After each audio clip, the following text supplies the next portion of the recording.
दोस्तों, अगर तीसरा विश्व युद्ध शुरू होता है तो 3 टुकड़ों में बट जाएगी यह दुनिया। पहले ग्रुप में America, Canada, UK, Europe, Japan और ऑस्ट्रेलिया जैसे देश शामिल होंगे। वहीं दूसरे ग्रुप में रूस, बेलारूस, ईरान, सीरिया, वेनेजुएला, उत्तर कोरिया और चीन जैसे देश शामिल होंगे, जिसकी अगुवाई रूस और चीन मिलकर करेंगे। वहीं विकासशील देशों का मुखिया अगुवा भारत हो सकता है और इसमें छोटे और कई विकासशील देश शामिल होंगे और इसका जवाब हो सकता है तबाही। तो दोस्तों, सवाल है कि अगर तीसरा विश्व युद्ध शुरू होता है तो क्या होगा? तो वही जवाब, तबाही। हर तरफ न्यूक्लियर बॉम्ब्स गिर रहे होंगे, पूरी दुनिया आग और बारूद की चपेट में होगी और इंसान अपने आधे पिघले हुए शरीर के साथ रेंगता हुआ नजर आएगा। जगह जगह लाशें पड़ी होंगी जिसे जलाने वाला भी कोई नहीं होगा। तो ऐसे में आप क्या करेंगे? आप खुद को और खुद की फैमिली को कैसे बचा पाएंगे? हमें कमेंट में ज़रूर बताना। साथ ही जय श्री कृष्णा और जय जगन्नाथ अवश्य लिखना। वैसे दोस्तों, जानकारी के लिए आपको बता दें कि दुनिया में 4 ऐसे देश हैं जो ऐसे कठिन समय में हमें बचा सकते हैं। पहला है फिजी, जो ऑस्ट्रेलिया से 3000 किलोमीटर दूर है। यह पैसिफिक ओशियन का सबसे बड़ा डेवलप्ड आइलैंड है। दूसरा है स्विट्जरलैंड।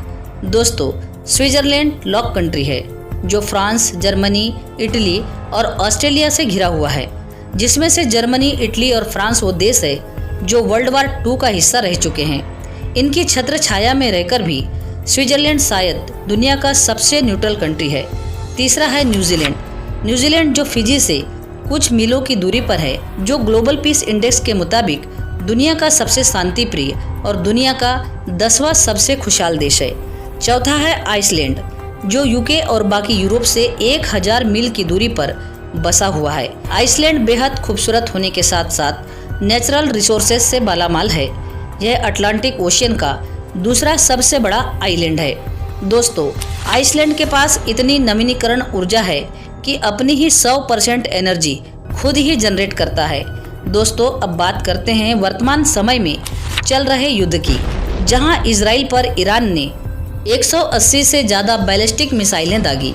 लेकिन इजराइल का कहना है कि एक भी व्यक्ति की जान नहीं गई, जबकि ईरान की मीडिया कह रही है कि 2 लोगों की जान गई और 1 घायल हो गया। तो फिर ये 180 से ज़्यादा मिसाइल क्या ईरान ने खाली मैदान में डाले? वहीं ईरान ने कहा कि उसने मोसाद के हेडक्वार्टर को उड़ा दिया, लेकिन अटैक हेडक्वार्टर से कम 500 मीटर दूर हुआ, वो भी खाली जमीन पर। तो क्या ये हमला सिर्फ दिखावे के लिए किया गया ताकि इजराइल से पहले की कसम भी पूरी हो जाए और अमेरिका के अटैक से भी ईरान बच जाए, साथ ही अपने आतंकी संगठनों को खुश भी कर दिया जाए? क्या वाकई में अमेरिका को पहले से ही इस हमले की जानकारी थी? क्या इजराइल को भी इस हमले की पहले से जानकारी थी?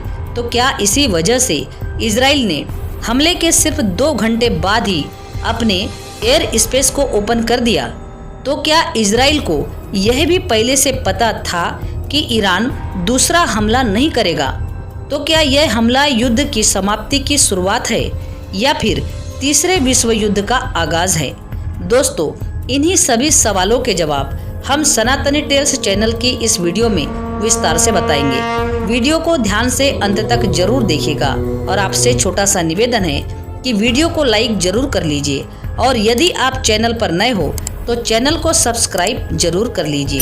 साथ ही कमेंट में जय श्री कृष्णा और जय जगन्नाथ अवश्य लिखिए। चलिए जानते हैं, क्या दुनिया तीसरे विश्व युद्ध की ओर बढ़ रही है? सबसे पहले हम आपको एक आंकड़ा दिखाते हैं, क्योंकि अगर तीसरा विश्व युद्ध हुआ तो फिर क्या होगा, उसको समझने के लिए जो पहला विश्व युद्ध हुआ उसमें दुनिया ने क्या खोया और दूसरा विश्व युद्ध हुआ तो दुनिया उसमें क्या खो चुकी है। तो सबसे पहले ये देखिए, पहला विश्व युद्ध सैनिक मरे 55,25,000 और नागरिक मरे 40 लाख। दूसरे विश्व युद्ध में सैनिक मरे 1,60,00,000 और नागरिक मरे 4,50,00,000। अब दोनों को कंपेयर कीजिए कि पहले विश्व युद्ध के मुकाबले दूसरे विश्व युद्ध के अंदर कितना नुकसान हुआ था। इसको मानकर अगर चलते हो तो लगभग 3 से 4 गुना नुकसान हुआ। ऐसे में अगर तीसरा विश्व युद्ध होता है और इसे कम से कम 3 से मल्टीप्लाई करेंगे तो 15 करोड़ के आसपास की जानें तीसरे विश्व युद्ध के दौरान जा सकती है। दोस्तों, ये हम इसलिए कह रहे हैं क्योंकि जो परमाणु संपन्न देश है वो दूसरे देशों पर कितना कहर बरसाएंगे इसका अंदाजा आप नहीं लगा सकते, क्योंकि छोटे छोटे हमलों के अंदर ही यानी कि गाजा पट्टी और हमास के अंदर 45,000 के आसपास लोगों को मार दिया। वहीं लेबनान के अंदर भी 2,000 से ज्यादा लोगों की जान अभी तक जा चुकी है। दोस्तों, अब हम जान लेते हैं कि ईरान ने इजराइल पर हमला क्यों किया। दरअसल सबसे मुख्य पॉइंट वो था इस्माइल हानिया और नसरल्लाह की मौत का बदला। तो क्या हम मान ले कि तीसरा विश्व युद्ध की शुरुआत होने लगी है? खैर दोस्तों, भविष्य मलिका के अनुसार तीसरा विश्व युद्ध कब होगा, तो इसका जवाब जानने से पहले वीडियो को लाइक जरूर कर लीजिएगा।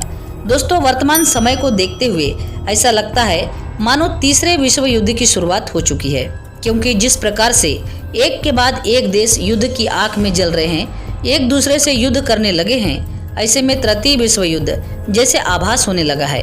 प्रथम विश्व युद्ध 1914 से 1918 और द्वितीय विश्व युद्ध 1939 से 1945 के बाद होने वाला एक काल्पनिक भविष्य का वैश्विक संघर्ष है। वर्तमान समय में कई देशों के बीच तनाव बढ़ता हुआ है। इसकी वजह से पूरी दुनिया में शांति खत्म है। इनके बीच के तनाव ने तीसरे विश्व युद्ध की आशंका को बढ़ा दिया है। अब हम जानते हैं कि कौन सा देश क्या कह रहा है। दोस्तों, रूस ने साफ साफ कह दिया है कि नाटो यूक्रेन के समर्थन में उसके शहरों पर हमला करता है तो परमाणु युद्ध टाला नहीं जा सकता। रूस ने यह भी कहा है कि यूक्रेन के सहारे नाटो रूस के शहरों पर हमला करता है तो यह असंभव है, क्योंकि यूक्रेन के पास लंबी दूरी का हमला करने की तकनीक नहीं है। वहीं पर इजराइल और ईरान का युद्ध गहराते जा रहा है। दोस्तों, इसी बीच एक भारतीय ज्योतिष की भविष्यवाणी ने सनसनी मचा दी है, जिन्होंने दावा किया है कि तीसरा विश्व युद्ध 18 जून 2025 को शुरू होगा। और यह ज्योतिष है कुशल कुमार। इन्होंने पहले भी इजराइल और हमास युद्ध, रूस और यूक्रेन को लेकर भी भविष्यवाणी कर चुके हैं और इस बार भी उन्होंने दावा किया है कि तृतीय विश्व युद्ध की शुरुआत 18 जून 2025 को शुरू होगी।